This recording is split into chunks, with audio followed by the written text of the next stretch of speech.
The first Doanes that came over were Pilgrim Fathers. I have read they came in the Mayflower, but I don't think they did. I've also read, and I'm sure that they were here by 1630, but I think they came maybe about 1627, and I know they were here in 1630 because I have record in one of the books at the library that Deacon John Doane was fined £1 sterling for selling ale without having a license. So they were Pilgrim Fathers.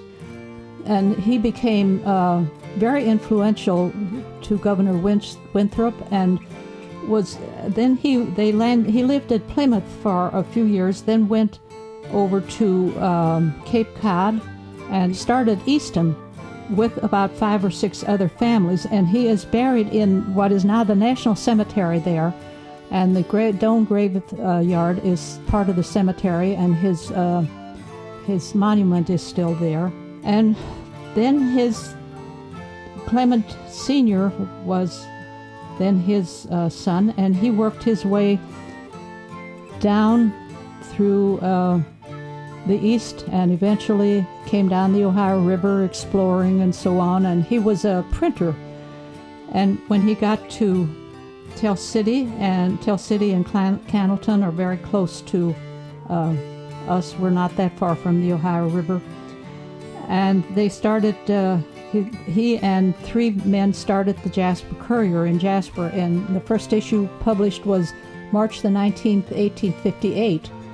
And the other 2 men were busy doing other things, and they didn't have much interest in it. So within a year, he had bought the whole paper and published it until he died in 1922. And there is no way I could ever tell of my deep, deep admiration I have for Clement Doane Jr. There's a saying that says, you can tell what you're like by what you write. And I've gone through all of the couriers from 1858 to 1920 until even after his son took over, and copied all the local history out.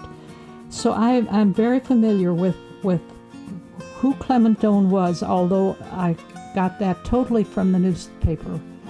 He died in 1904, and my husband was born in 1903, and so he never knew anything about him. His mother never spoke too much about him because she was a widow, and but then when I got into the paper, he was such a gentleman. He was unbiased. He was a Methodist, and Jasper was totally Catholic at that time. Whenever there was a celebration of any sext at Huntingburg, had a lot of Lutherans, so did Hayesville, had a lot of Lutherans, and he would go to those churches and report everything just perfectly. There was never any bias that I recognized in him, except that he was biased against chewing tobacco and spitting in church. He was biased against cigarettes.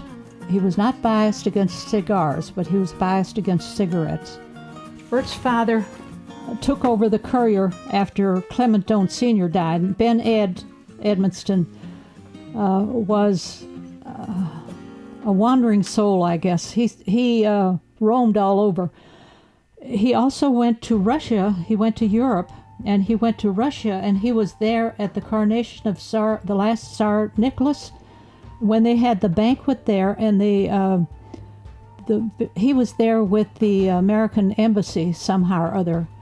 And as the people that were very important, they were at the banquet themselves, and they got these cups, platinum cups lined with real jewels, but for the other people, they threw out these porcelain cups, and he got one of those. And he came back then and was married almost immediately, and he took over the paper, but the Courier was violently democratic, and they never varied from that. The people were, he would say things.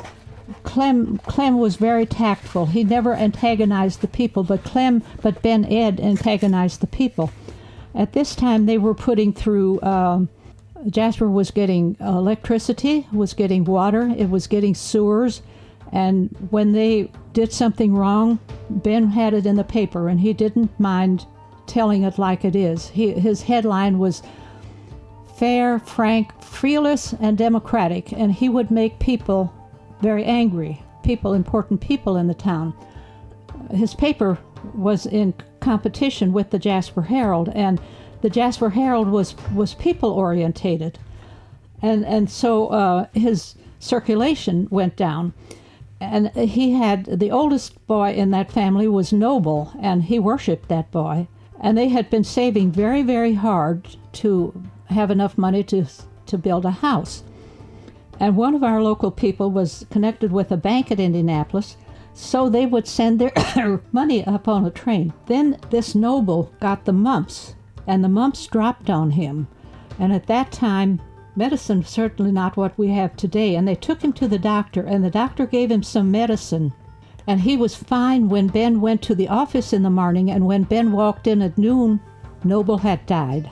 And there's a very, very, very sad obituary in the Courier. But at the same time, the next day, the day before, he had sent the last money up to the bank at Indianapolis to have enough money to buy his house. The next day, the train came in saying this bank had gone bankrupt, and he didn't get his money back. Remember, we had no telegrams and things like today. The trains were carrying the news. And then he started drinking, and he drank for many, many years, and the paper went down. It was, as I was copying through the paper, as long as Clement was living, it was a fantastic paper. When Ben Ed came, they were starting all this improvement, although Clem always said on the first of the year, he would have an editorial column, always an editorial column, but he would say, Jasper needs this. What's wrong with our businessmen? Jasper needs that. And he pushed the improvements in Jasper. And they were doing all these improvements, which were tax furnished and needed money, and the people were complaining, and they would come to Ben and say, put this in the paper, and so on. And so his circulation had dropped quite drastically, and they were needing money.